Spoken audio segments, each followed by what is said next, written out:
power yoga and movement of Hattiesburg, we wanted to film just a short tutorial on handstand work. It's something that we incorporate to a lot of our classes, and if you have some time at home right now to practice and you have an open wall, this would be a great opportunity to kind of work some strength into your handstand. So we're going to go through just a couple of drills and some tips and some exercises that you can do in the meantime until we see you back at class.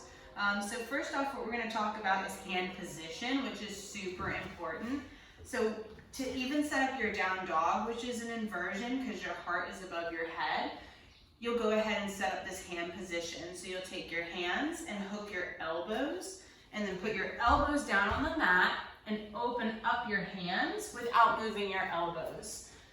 So basically your elbows are going to be right underneath your shoulders, which is a great place. If you try to go up in a handstand and your fingers are too wide, it's not really going to work. So even to set up your down dog, start thinking about this hand position. So he's going to spread his fingers wide, tuck his toes under, lift his hips up, lift his elbows to go into downward facing dog. So this is a good warm up if you're going to do a couple of handstands, just kind of feeling your shoulders out, warming up your body before you start your practice. So he's going to bend into the elbows, pedal out the feet, make sure the fingers are spread wide.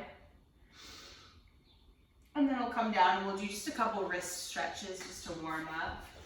So you can take your hand out in front of you and then bend your fingers and switch sides and do some wrist circles, just kind of warming up your joints before you start your handstand. So the first drill that we're going to do is on the wall. So we're just going to straight handstand up into the wall. So you will turn to face the wall. Your fingers will be about 6, 8, 10 inches away from the wall. You'll look between your hands. Tuck your toes, send your hips up, just like that downward facing dog. You might shorten it a little bit if that feels comfortable. And using the power in your feet to spring your hips and feet up to the wall. Nice. And that's handstand on the wall. So once you get up there, you might hang out there for a couple rounds of breath. And just start to feel what you feel in your body. So maybe your core is tucking in and engaging, your fingers are spread wide, you're breathing. That's really important. You don't want to hold your breath. You can open your legs and close them, and then eventually you might want to play with like taking one foot off the wall, maybe both feet, and to come down you'll split your legs and try to land lightly. So even if you come to our Budokan class, we do the split leg handstand a lot, so you can try to work that on the wall as well, and then eventually work both feet up into the wall. So that's one drill. The next drill, you will sit with your glutes to the baseboard, extend your legs out, put your feet out. And where your feet are is where your hands are gonna go. So you'll just turn around so that your hands are out and then your feet are up against the wall. And you'll walk your body up into an L shape. So getting a really nice stack from the hips, the shoulders, and the wrists. And now he's in an L shape. And he'll take one leg off the wall and keep reaching that leg away, away, away, so that these back toes that are on the wall just eventually just lightly come off. We want to avoid pushing off of the wall. We want to know what it feels like to actually float off of the wall. And you can just switch sides. And he's got that really nice stack. That's exactly what you want in your handstand. Nice. So that's another drill. And then if you have someone at home that can help spot you, you can try to do a handstand just in the middle of the room. Just be mindful of any objects or furniture that might be around you. Where we are, we have a nice open space, so no worries there. So Daniel's going to help instruct how you spot somebody when they want to do a handstand in the middle of the room.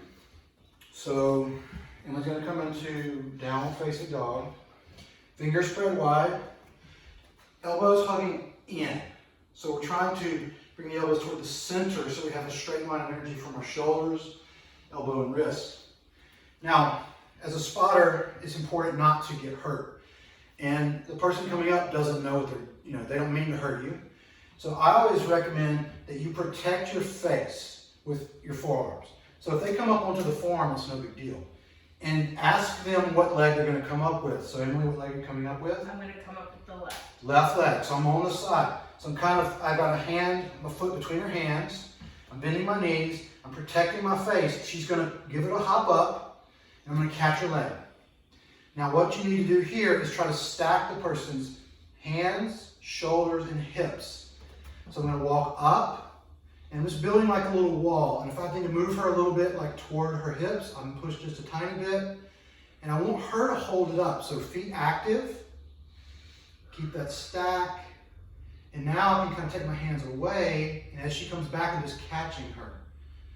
And make sure she's breathing.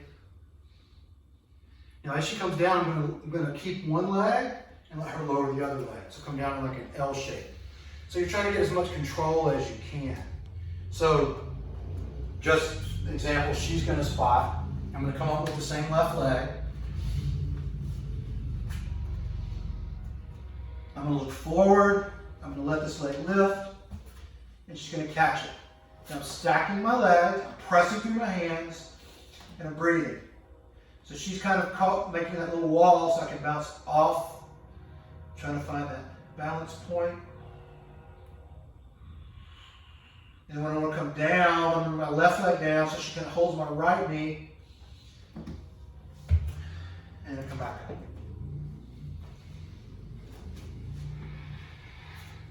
So we encourage you to practice that, and then when you come back to our classes, we can talk about more specific things. Or if you have any questions, feel free to comment on the link for this video or send us a message about any problems or any victories that you've been having. We'd love to hear from you. And then eventually, if you have some space outside, I suggest that you take your handstand outside and practice just in the middle of the grass. That way you know what it feels like to fall out of the handstand. I think that's a lot of the mental block that people have, is being scared of falling out of it, but really you just kind of catch yourself with your hands and you cartwheel out of it. It's really not a big deal. So just try that and see how it feels, and it might help your handstand when you're in class, not really worrying about, oh, okay, I'm going to fall on my face, because you're not. So just keep practicing, remember to breathe, and do the best that you can, and we hope this video helps you, and we look forward to seeing you soon. Namaste.